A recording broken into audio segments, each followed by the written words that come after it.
The Emberfield rest stop, a quiet oasis on a lonely stretch of highway, was about to become the stage for an unexpected drama. When Michael Winston, a battle-hardened Marine, stopped for a quick coffee break, he had no idea he was about to face a different kind of war. As he observed a young black girl and an older white man, his finely tuned instincts screamed that something was terribly wrong. But in a world where appearances can be deceiving, how could Michael be sure? And what hidden danger was lurking beneath the surface of this seemingly ordinary rest stop scene? Let's find out. But before we dive in, comment below where you're watching from today. And if you enjoy this shocking story, don't forget to subscribe. The sun hung low in the sky, casting long shadows across the quiet stretch of rural highway that cut through the heart of Emberfield. As the day slowly faded into evening, a small rest stop emerged on the horizon, a beacon of respite for weary travelers.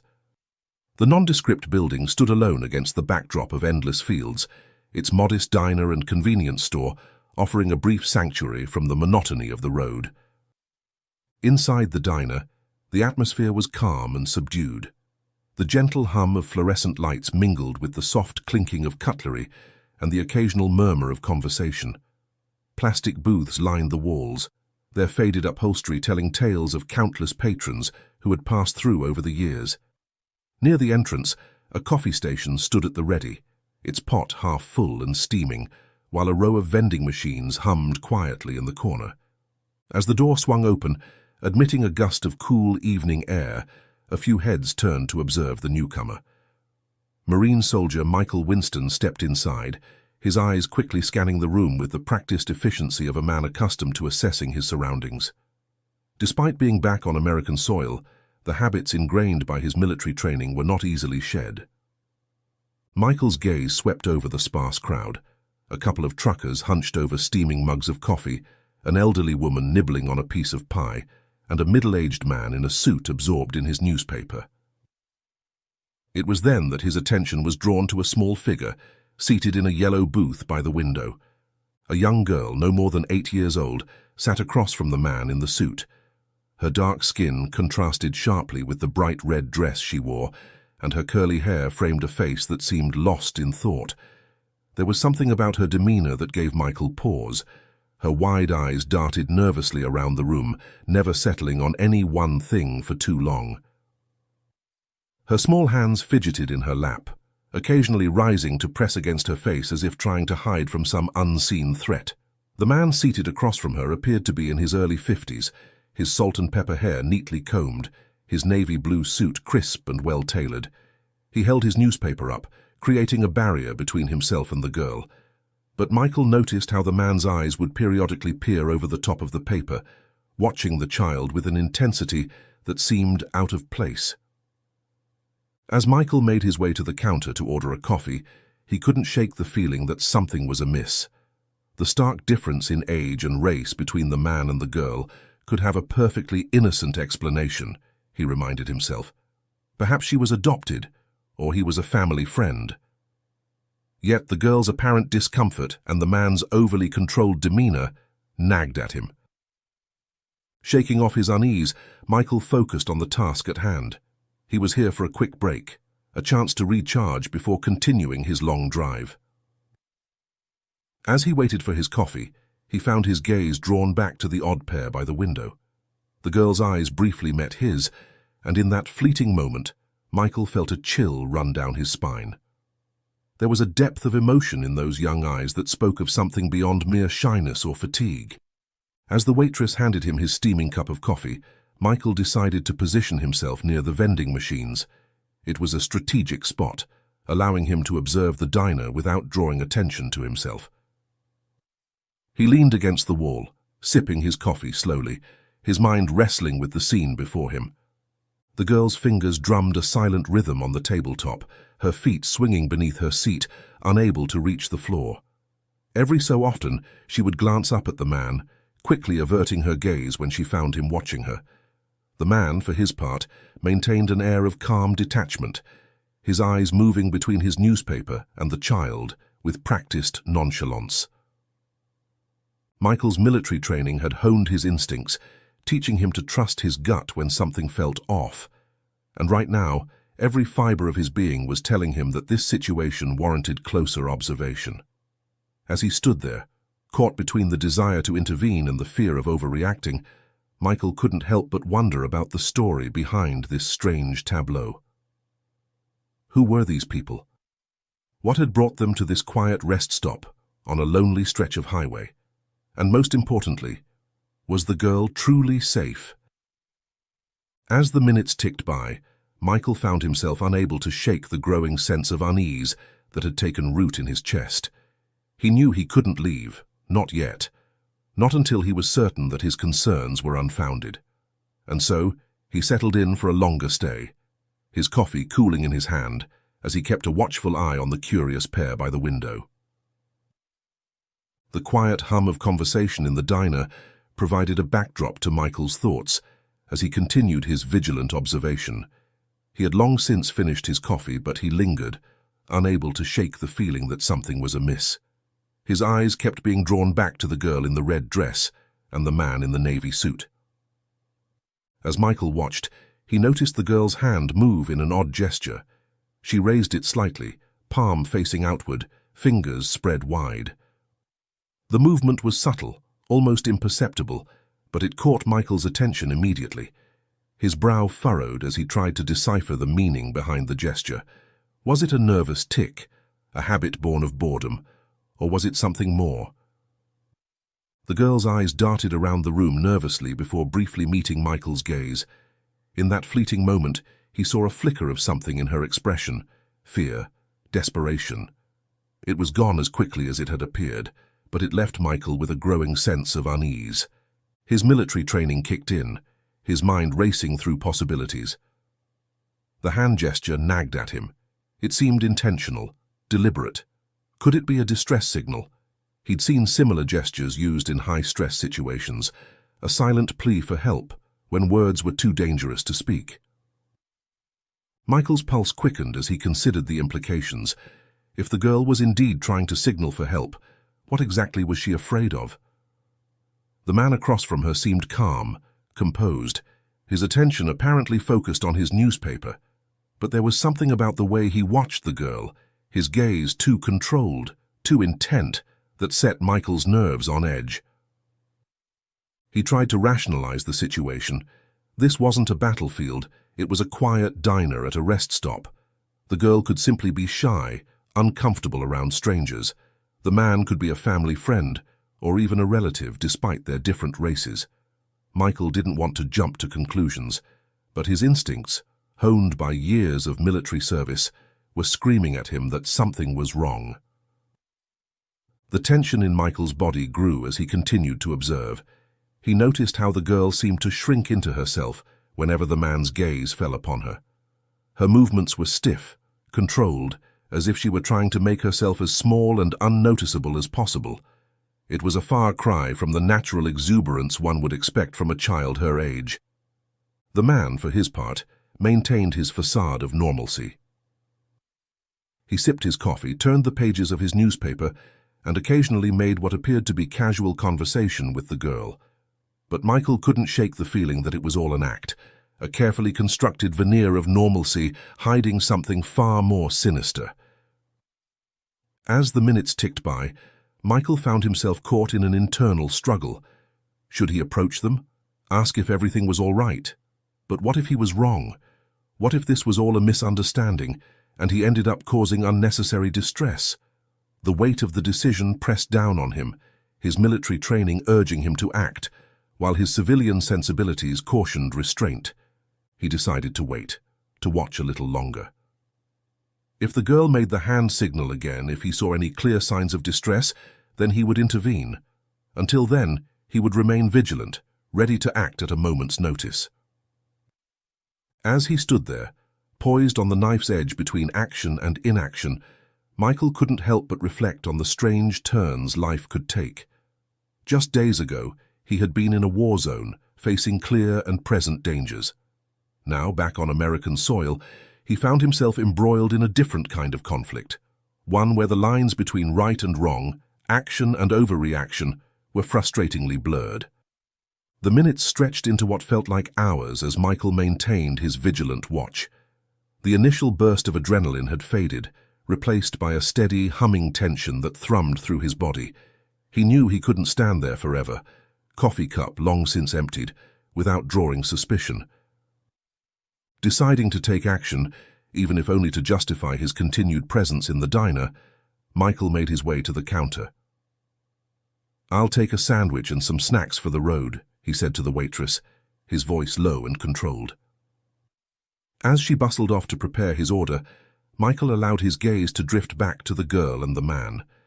This time, however, the scene had shifted. The girl's demeanor had changed subtly. Her hands were still resting on the table. Her eyes were downcast, no longer darting around the room. Most notably, she didn't make the hand signal that had so caught Michael's attention earlier. Michael's brow furrowed as he watched the man lean in slightly, murmuring something to the girl under his breath. The words were too quiet for Michael to hear, but their effect on the girl was immediate and unmistakable. Her small frame tensed, her shoulders hunching as if trying to make herself even smaller. The man's eyes never left the girl, his gaze intense and possessive. There was something in that look that made Michael's skin crawl, a predatory gleam that seemed at odds with the man's outwardly calm demeanor. As the waitress returned with his food, Michael found himself second-guessing his earlier suspicions. Maybe he was overthinking things. Maybe his years in the military had left him paranoid, seeing threats where none existed. After all, this was a public place, a simple diner off the highway. Surely nothing truly nefarious could be happening right here, in plain sight. He tried to shake off the gnawing feeling in his gut, telling himself it was probably nothing. Just a family having a quiet meal. The girl was probably just shy, uncomfortable around strangers. The man's controlling presence could be explained away as parental concern, couldn't it? But even as he tried to rationalize the situation, Michael couldn't fully convince himself. The memory of the girl's earlier distress signal, the fear he'd glimpsed in her eyes, the unnatural stillness of her posture now, it all added up to a picture that he couldn't ignore no matter how much he wanted to. As he gathered his food, preparing to leave, Michael found himself torn. His instincts were screaming at him that something was wrong, that the girl needed help. But doubt clouded his judgment. What if he was wrong? What if he caused a scene over nothing? The weight of indecision pressed down on him as he stood there, sandwich in hand, caught between his desire to help and his fear of overstepping. He knew he should leave, continue on his journey. He had places to be, after all. But something kept him rooted to the spot, unable to turn his back on the nagging feeling that he was witnessing something deeply wrong. As he wrestled with his thoughts, Michael's eyes were drawn once more to the girl. She sat there, small and vulnerable, a bright splash of red in the dull interior of the diner. Despite her stillness, there was a tension in her body that spoke volumes. It was the posture of someone expecting the worst, braced for a blow that could come at any moment. The man, for his part, seemed oblivious to Michael's scrutiny. He continued to sip his coffee, rustle his newspaper, and occasionally glance at the girl with that same unsettling intensity. To any casual observer, they might have looked like any other mismatched pair, a guardian and his ward perhaps, or a family friend tasked with looking after a shy child. But Michael wasn't a casual observer. His training had taught him to look beyond the surface, to see the subtle signs that others might miss, and everything he saw told him that this situation was far from normal. As he stood there, food in hand, Michael knew he was at a crossroads. He could walk away, convince himself that he was imagining things, that his combat-honed instincts were misfiring in this peaceful setting, or he could stay, continue to watch, and be ready to act if his suspicions proved correct. The decision weighed heavily on him. He knew that if he left now, if he turned his back on this situation, he might never forgive himself if something happened to that little girl. But if he stayed, if he involved himself in what might be a perfectly innocent situation, he risked causing unnecessary trouble and embarrassment. In the end, it wasn't really a choice at all. Michael knew he couldn't leave, not yet. Not until he was absolutely certain that the girl was safe. He might be overreacting, might be seeing shadows where none existed, but he'd rather face the embarrassment of being wrong than live with the guilt of having done nothing if he was right. As he moved towards the exit, his steps slow and measured, Michael kept his senses alert. He wasn't leaving, not really. He was simply repositioning himself, preparing for whatever might come next in this increasingly unsettling encounter. Michael's hand closed around the door handle, the cool metal a stark contrast to the warmth of the diner. He paused, his body half turned towards the exit, caught in that liminal space between staying and going. Something compelled him to take one last look, to cast a final glance over his shoulder at the girl in the red dress. In that moment, time seemed to slow. The girl's hand rose, palm facing outward, fingers spread wide. It was the same gesture he had noticed earlier, but this time there was no mistaking its intent. Her eyes, wide and filled with a desperation that no child should know, locked onto his. In that split second of connection, Michael saw a silent plea, a cry for help that couldn't be ignored. The realization hit him like a physical blow. This wasn't just a shy girl having lunch with her father. There was something darker at play here, something that chilled Michael to his core. He saw it clearly now, the fear in her eyes, the tension in her small frame, the silent desperation in her gesture. This was a cry for help, and it was real. In that moment, all of Michael's doubts and hesitations evaporated. His military training kicked in, his mind shifting into high alert. He couldn't walk away now, couldn't pretend he hadn't seen what he'd seen. The girl needed help, and he was perhaps the only one in a position to provide it. Time snapped back into its normal flow. Michael released the door handle, his decision made. He turned back towards the diner, his posture straightening, his jaw set with determination.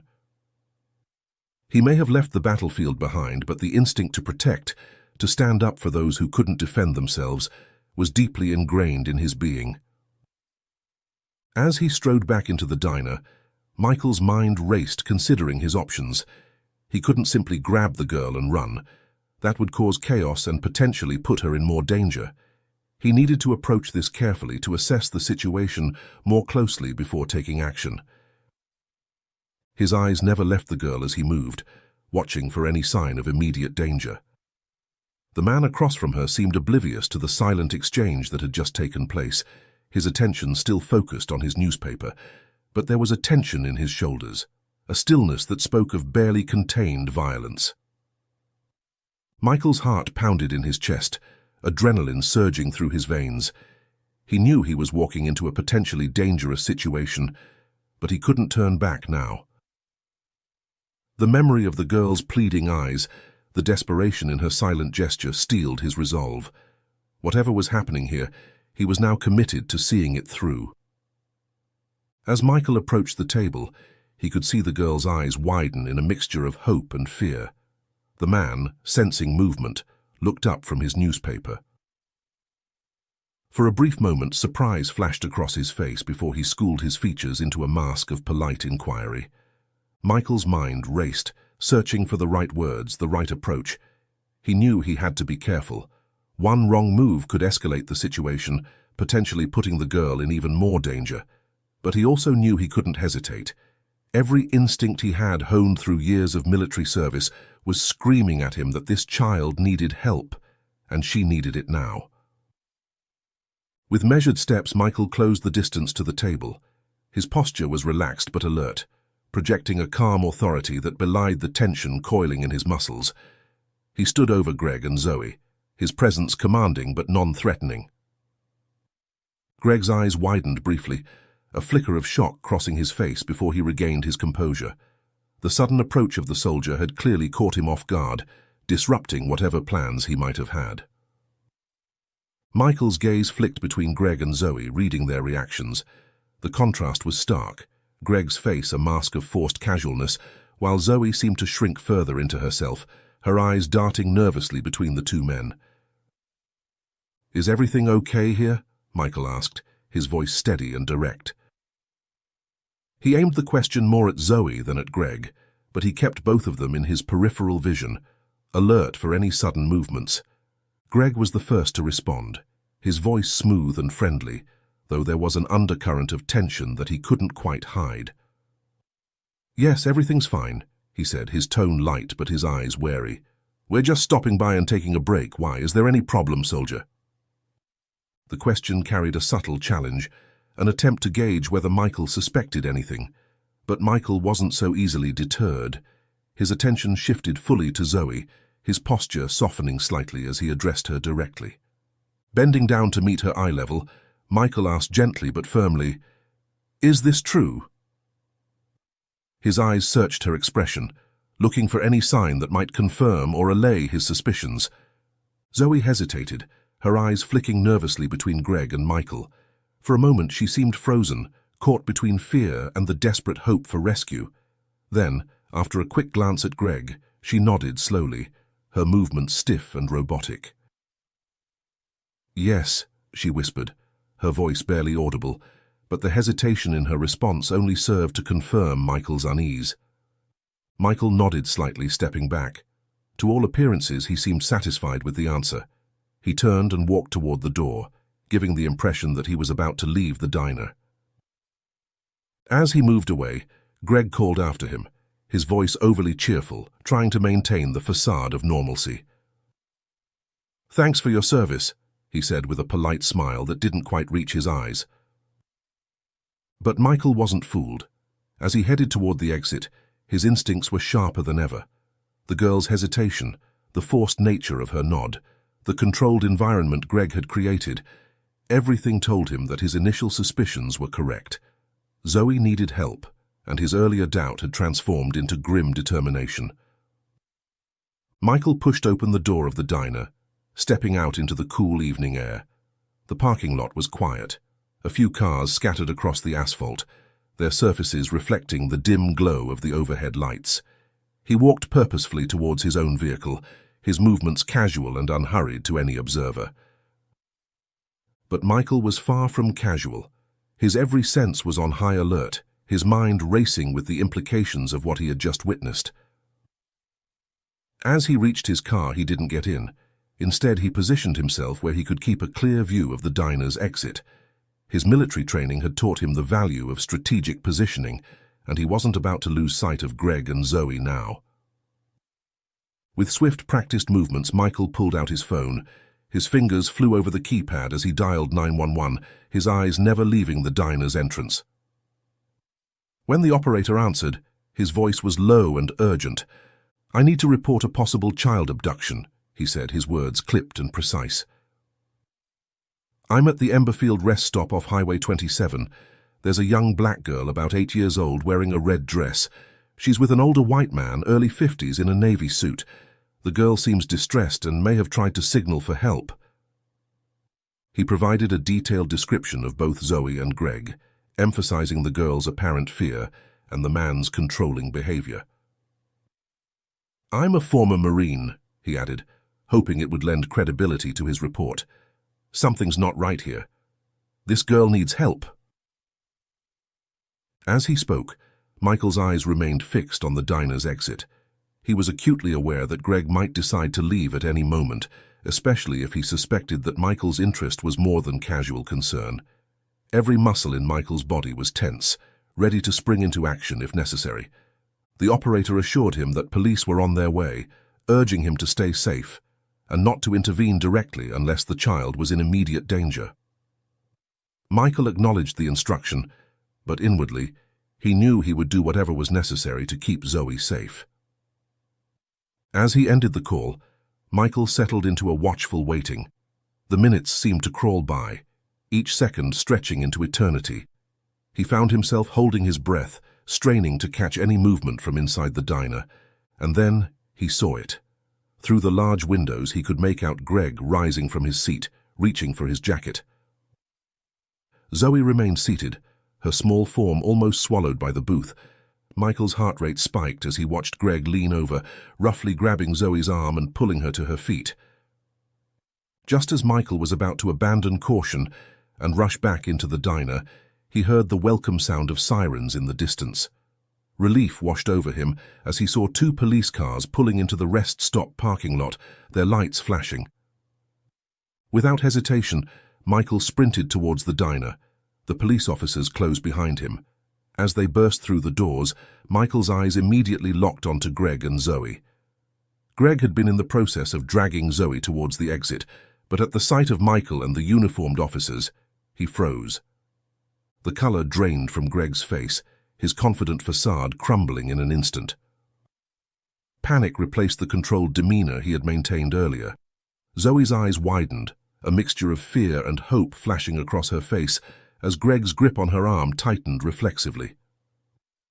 In that moment, as the diner erupted into chaos, Michael knew that the real confrontation was just beginning. The next few minutes would determine Zoe's fate, and he was prepared to do whatever it took to ensure her safety. The diner, once a place of quiet routine, had transformed into a scene of tense confrontation. The few patrons present watched in stunned silence as the drama unfolded before them. The air crackled with tension, all eyes focused on the tableau near the exit. Greg, his face a mask of barely contained panic. Zoe, frozen in place, her small frame trembling. And Michael standing shoulder to shoulder with the police officers, his posture radiating determination. "Sir, let go of the girl and step back," one of the officers commanded, his voice firm but measured. The authority in his tone left no room for argument, but Greg seemed paralyzed, his grip on Zoe's arm tightening reflexively. For a moment, nobody moved. The only sound was the soft whimper that escaped Zoe's lips, a sound that tore at Michael's heart. He watched Greg closely, ready to intervene if the man made any sudden moves. Finally, Greg's paralysis broke. "This is a misunderstanding," he stammered, his voice cracking as he released Zoe's arm and tried to backtrack. "She's my niece. We were just leaving, that's all." His eyes flicked between Michael and the officers, searching desperately for an escape route that didn't exist. Michael could see the fear in Greg's eyes, the realization that he had been caught. But more importantly, he saw Zoe. The little girl stood rooted to the spot, trembling, her eyes darting between Greg and Michael. She looked on the verge of tears, caught between the fear of her captor and the uncertainty of what would happen next. One of the officers moved closer to Greg, his hand resting cautiously on his holster. "Sir, we need to ask you a few questions," he said, his tone calm but commanding. "We've received reports of suspicious behavior, and we need to verify your relationship with the child." As the officers began to question Greg, Michael's focus remained on Zoe. He took a small step forward, trying to position himself between her and Greg without alarming her further. "You're safe now," he said softly, his voice low but firm. Zoe looked up at him, her eyes wide with a mixture of fear and hope. Greg's composure continued to crumble as the officers pressed him for details. He fumbled over his words, unable to provide any concrete proof of his claimed relationship to Zoe. With each passing moment, his story became less coherent, his desperation more evident. Michael watched as the officers exchanged glances, their suspicions clearly growing. He knew they were building towards a decision, weighing the evidence before them against Greg's increasingly implausible explanations. Throughout it all, Zoe remained silent, her small frame rigid with tension. Michael longed to comfort her, to assure her that everything would be okay, but he knew that right now the best thing he could do was to ensure that Greg was properly dealt with. As the questioning continued, the officers' suspicions clearly grew. They exchanged glances, their body language shifting subtly as they moved to fully control the situation. Greg's eyes darted around the diner, as if searching for an escape route, but he was cornered, trapped by his own actions and the consequences that were rapidly closing in around him. Finally, one of the officers gently approached Zoe, kneeling down to her level. "Sweetheart," he said softly, "can you tell us who this man is to you? Are you okay?" Zoe's voice trembled as she finally dared to speak. "I need help," she whispered, her small frame shaking. "I'm in danger." The words seemed to cost her greatly, each one a battle against her fear. The admission hung in the air, heavy with implication. The officers exchanged glances, their decision made. With Zoe's admission and Greg's inability to prove any legal connection to her, they moved to make the arrest. "Sir, you're under arrest," one officer declared, moving to handcuff Greg. "You have the right to remain silent. Anything you say can and will be used against you in a court of law." Greg's protests grew louder as the reality of his situation set in. "This is a mistake, you don't understand," he shouted, but his words fell on deaf ears. The officers led him out of the diner, his cries fading as they put him in the back of a police car. Inside the diner, Zoe stood alone, visibly relieved but still scared. Michael remained nearby, a steady presence amidst the chaos. As the officers began to gently question Zoe, Michael knew that this was just the beginning. There would be questions to answer, statements to give, a long process ahead to ensure justice was served. But for now, in this moment, he allowed himself to feel a sense of relief. The girl was safe. Whatever Greg's intentions had been, whatever danger Zoe had faced, it had been averted. As he watched the officers comfort Zoe, Michael knew that his decision to trust his instincts, to act when others might have walked away, had made all the difference.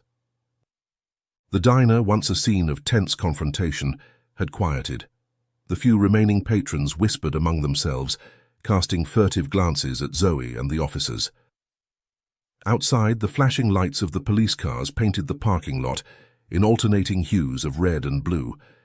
Inside one of those cars, Greg sat handcuffed, his earlier bravado completely shattered. Through the window, Michael could see him gesticulating wildly, his mouth moving in what appeared to be a stream of desperate explanations or pleas, but whatever he was saying fell on deaf ears. The officers had made their decision, and Greg was going to the station.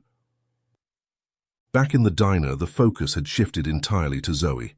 She sat in one of the booths, a kind-faced female officer beside her. The woman spoke softly, her words too low for Michael to hear, but he could see Zoe's tense posture beginning to relax ever so slightly. As Michael watched, one of the male officers approached him. "Sir," he said, his tone respectful, "we're going to need a statement from you. Can you tell us exactly what you saw that made you suspicious?" Michael nodded, his military training kicking in as he gave a concise, detailed account of everything he had observed. He described the hand signals, the girl's obvious distress, the man's controlling behavior. As he spoke, he could see the officer's expression growing grimmer. "You did the right thing calling us," the officer said when Michael had finished. "Too many people would have looked the other way, convinced themselves it was nothing. You may well have saved that little girl's life." The words hit Michael hard. He had acted on instinct, driven by a sense that something was wrong. But hearing the officer put it so starkly that he might have saved a life brought the gravity of the situation into sharp focus. Michael swallowed hard, nodding his acknowledgement. As the officer moved away to confer with his colleagues, Michael's attention was drawn back to Zoe. The girl looked small and vulnerable in the large booth, her bright red dress a stark contrast to the muted colors of the diner. Despite the gentle demeanor of the female officer beside her, Zoe's eyes kept darting around the room, as if expecting Greg to reappear at any moment. One of the officers gently questioned Zoe, who was still visibly shaken. Her voice trembled, but she finally dared to speak. "I want my dad," she whispered, her small frame trembling. "I'm scared." The officers exchanged glances, their expressions a mixture of sympathy and determination. With Greg's arrest and Zoe's admission, the officers made the decision to take everyone to the police station. They needed to sort out the details, contact Zoe's real family, and ensure the girl's safety. As they prepared to leave the diner, Michael felt a hand on his shoulder. It was one of the officers. "Sir, we'd appreciate it if you could come down to the station as well. We'll need a formal statement and, well, you seem to have a calming effect on the girl." Michael nodded, his eyes moving to Zoe. She was watching him, her expression a mixture of fear and hope. He offered her a reassuring smile, and she seemed to relax just a fraction. As they all filed out of the diner, Zoe with the female officer and Michael following behind, the gravity of the situation settled over them. What had started as a suspicious scene in a highway diner had unraveled into something far more serious. And as they drove towards the police station, Michael couldn't shake the feeling that this night was far from over. The fluorescent lights of the police station cast a harsh glow over the bustling room. Officers moved about with purpose, their voices a low murmur punctuated by the occasional ring of a phone or the clack of computer keys. In one corner, Greg sat handcuffed to a chair, his once confident demeanor now completely shattered. As the officers processed Greg, the gravity of the situation began to unfold. They dug deeper into his background, searching for any clues that might shed light on his relationship with Zoe. Greg, still pleading his case, insisted that he was Zoe's father. "I'm her father," he yelled, his voice cracking with desperation. "You've got this all wrong." But his pleas fell on deaf ears as the officers continued their investigation. Hours passed, filled with background checks and intense questioning. The atmosphere in the station grew increasingly tense as the truth began to emerge. It started with small inconsistencies in Greg's story, details that didn't quite add up. But as the officers dug deeper, a shocking reality came to light. Greg wasn't Zoe's biological father. He was her stepfather, the new husband of Zoe's mother. The revelation sent shockwaves through the station. Greg had no legal authority over Zoe, no right to have taken her from her school earlier that day. But the horror of the situation didn't stop there. As the officers continued their investigation, they uncovered an even more disturbing truth. Zoe's mother had lost custody of her daughter months ago, after a bitter court battle. Zoe's biological father had been awarded full custody, a fact that Greg had conveniently omitted from his earlier statements. The pieces of the puzzle began to fall into place, revealing a picture far more sinister than anyone had initially imagined. Greg, acting in concert with Zoe's mother, had effectively kidnapped the young girl from her daycare. Their plan, as evidenced by documents found in Greg's possession, was to flee the country with Zoe, evading the court's custody decision and disappearing with the child. The realization of how close Zoe had come to being taken away, potentially never to be seen again, sent a chill through everyone involved in the case. The officers' faces grew grim as they processed the magnitude of what they had prevented. As this information came to light, the door to the station swung open with a bang. A man rushed in, his face a mixture of worry and relief. It was Zoe's biological father, the one who had been awarded full custody. He hadn't known anything about the kidnapping. He usually picked Zoe up after work, but today he had received a call from the police that had turned his world upside down. The father's eyes scanned the room frantically until they landed on Zoe, who was sitting in a chair near one of the desks, looking small and lost. "Zoe!" he cried out, his voice cracking with emotion. Zoe's head snapped up, her eyes widening with recognition and relief. "Daddy!" she exclaimed, leaping from her chair and running towards him. The father dropped to his knees, gathering Zoe into his arms. Tears filled his eyes as he held her tight, whispering reassurances. "I've got you now.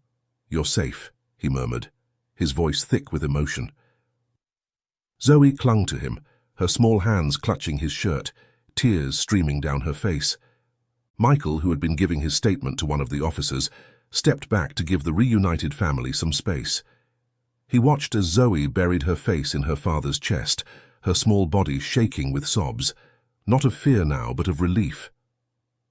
As the emotional reunion unfolded, Greg was led away to a holding cell, his protests having turned to mumbled pleas for leniency. The reality of his situation had finally sunk in, and the weight of his actions seemed to crush what little fight he had left. The night was far from over. There would be more questions to answer, statements to give, a long process ahead to ensure justice was served. But for now, in this moment, the sight of Zoe safe in her father's arms brought a sense of closure to the harrowing events of the evening. Michael felt a profound sense of relief wash over him. Seeing Zoe reunited with her real father, safe and protected, confirmed that he had made the right choice in trusting his instincts. As he stood there taking in the scene, he couldn't help but reflect on the strange turns life could take. He had stopped at that diner for a simple cup of coffee, never imagining he would become embroiled in such a dramatic and potentially tragic situation. Yet here he was, having played a crucial role in reuniting a father and daughter and preventing a terrible crime. As the night wore on and the adrenaline began to fade, Michael knew that this experience would stay with him for a long time. It was a stark reminder that sometimes the most important battles we fight aren't on foreign soil, but right here at home, in the quiet moments when we choose to act instead of looking away. As the night wore on at the police station, the initial chaos gave way to a more organized process. Michael had spent hours giving his detailed statement, recounting every observation and action from that fateful evening at the rest stop. The officers had been thorough, asking him to clarify points and provide as much detail as possible. Meanwhile, Zoe had been gently questioned by a child specialist, her father by her side for support. The girl's testimony, though brief, had corroborated Michael's account and provided crucial evidence against Greg and her mother. As the formal procedures were wrapping up, Michael found himself approached by Zoe's father. The man's eyes were red-rimmed from tears and exhaustion, but they shone with immense gratitude. I don't even know how to thank you," the father said, his voice cracking. "You saved my little girl. I don't know what would have happened if you hadn't stepped in." Michael, ever humble, shook his head. "There's no need to thank me," he replied, his tone sincere. "This is what I was trained to do. Whether in service or out, it's about protecting people, especially children. I couldn't just look away." But the father wasn't satisfied with this response. The enormity of what Michael had done for his family was too great to let go unacknowledged. "I need to repay you for this," he insisted, his voice filled with sincerity. "You saved my daughter's life and I owe you everything. I don't care what it takes, I want to do something for you." Michael, uncomfortable with the praise, tried to deflect. "I did what anyone should do in that situation. You don't owe me anything," he said, attempting to downplay his role. However, the father was determined. His gratitude was a force that couldn't be easily dismissed. "At least let me invite you to a barbecue," he said, a small smile breaking through his emotional state. "Come to our place this weekend. You're practically family now." His expression grew serious again. "Plus, I need to tell you about Zoe's mother and why it was so crucial that you were there at the rest stop in that moment.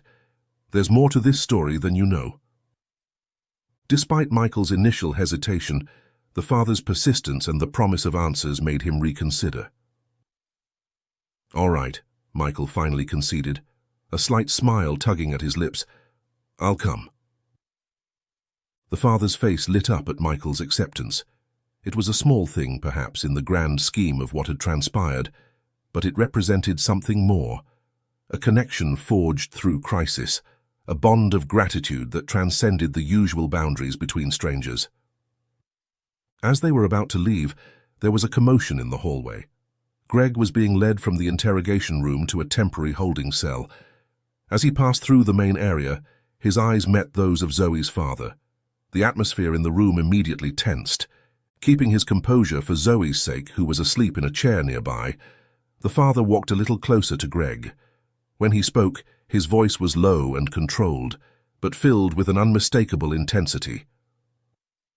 "You and her," he said, referring to Zoe's mother, "won't get away with this." Greg, pale and defeated, said nothing. His once confident demeanor had crumbled completely under the weight of his actions. The father continued, his tone cold but purposeful. "You thought you could steal her from me, but you're wrong. There's going to be a legal battle, and I'm going to make sure you both get what's coming. She's my daughter, and you won't hurt her again." Greg remained silent, the full impact of his actions and their consequences finally sinking in. He knew that the father wouldn't stop until justice was served, and the realization seemed to drain what little fight he had left. Without waiting for a response, the father turned away, returning to where Zoe slept. His demeanor softened immediately as he approached his daughter, not letting any of the anger he felt towards Greg show in his interactions with her. As the first light of dawn began to filter through the station windows, Michael prepared to leave. He exchanged contact information with Zoe's father, promising to be there for the barbecue. As he walked out of the police station, Michael couldn't help but wonder about the story behind Zoe's mother. about the circumstances that had led to this desperate attempt to take Zoe. He knew that in a few days' time, at a backyard barbecue, he would learn the rest of the story that had brought them all together on that fateful night at the rest stop. The sun hung high in the sky, casting a warm glow over the backyard of Zoe's father's house. The air was filled with the tantalizing aroma of grilling meat, mingling with the sound of laughter and conversation. It was a scene of normalcy that stood in stark contrast to the events of a few days ago. Michael found himself standing near the grill, a cold drink in his hand, surrounded by a small gathering of family and friends. Despite the festive atmosphere, he couldn't help but feel a bit out of place, a stranger among people bound by shared history and familial ties. As he scanned the yard, his eyes fell on Zoe. The little girl was playing with some other children, her laughter ringing out across the lawn. It was a far cry from the frightened child he had encountered at the rest stop, and the sight brought a smile to Michael's face. It's good to see her like this, isn't it? Michael turned to find Zoe's father standing beside him, a wistful smile on his face as he watched his daughter play. "It is," Michael agreed, his voice soft. "She seems happy." The father nodded, his expression growing serious. "You know," he began, his voice low and thoughtful, "I never imagined we'd end up in a situation like this. Life can take such unexpected turns." He paused, shaking his head. "I'm just grateful you were there that night. There's so much more to this story that I need to tell you." Michael listened intently as the father continued, his curiosity piqued by the man's words. The two men moved to a quieter corner of the yard, away from the festive atmosphere. "There's something you should know," the father said quietly, glancing towards the house where Zoe was now helping to clean up, "about why what happened at the rest stop was so crucial." He explained the bitter custody battle, the concerns about the mother's stability, and the court's decision to grant him full custody. "She didn't take it well," he said, shaking his head. "There were threats, but I never thought she'd actually try to take Zoe." The father's voice dropped even lower. "The police found evidence that they were planning to leave the country, if they had made it out." He couldn't finish the sentence, the pain of what might have been evident in his eyes. Michael felt a chill run down his spine as he realized just how close it had been. His decision to act, to trust his instincts, had truly changed the course of Zoe's life. The father took a deep breath, turning to face Michael fully. His eyes were filled with emotion as he spoke. "I'll thank God every day for you being there that day. Who knows what would have happened if you hadn't stepped in? She might have been gone, and I'd never have seen her again." His voice cracked slightly, and he raised his glass toward Michael. "You didn't just stop a crime. You saved my little girl. I can't repay that." Michael, always humble, nodded slowly. "I did what anyone should have done," he said, but the weight of the father's words settled in. He knew how close it had come to something far worse, and he was glad his instincts had pushed him to act. The barbecue continued into the late afternoon, and Michael found himself no longer feeling like just a guest. He had become part of something. He'd found a connection with a family that he didn't expect. The father clinked his glass with Michael's again, and for the first time in a long while, Michael felt truly at peace. Good food, laughter, and the warmth of newfound friendship filled the hours. Zoe ran over to them holding her ball. "Look what I can do," she said, smiling shyly at Michael, before tossing the ball into the air and catching it. The lightness of her smile was a reminder that things were finally normal again. Safe. As the sun began to set, casting long shadows across the yard, Michael realized that his impulsive decision to intervene at that rest stop had led to more than just averting a tragedy. It had opened a door to human connection, to being part of something larger than himself. Preparing to leave, Michael said his goodbyes to Zoe and her father. He felt a sense of closure. The nightmare at the rest stop was behind them, and in its place, a new chapter had begun. He knew that the road ahead for Zoe and her father wouldn't always be easy, but he also knew that they had the strength to face whatever challenges lay ahead. Michael walked to his car, glancing back at the house one last time. He saw Zoe waving from the porch, her father's hand on her shoulder. It was an image of safety, of family, of home. Although he was leaving, Michael knew that he would always be connected to this family in some small way. As he drove away, the events of the past few days replayed in his mind. From a suspicious scene at a highway rest stop to a backyard barbecue, it had been an unexpected journey. But it had also been a powerful reminder of the difference one person can make, of the importance of trusting one's instincts, and of the unexpected ways in which lives can intersect and change each other for the better. Thank you for joining us on this powerful journey of courage and unexpected heroism. If this story of stepping in to help someone in need touched your heart as much as it did ours, I've handpicked another inspiring tale I know you'll love. Please don't miss it. Click here to watch it next.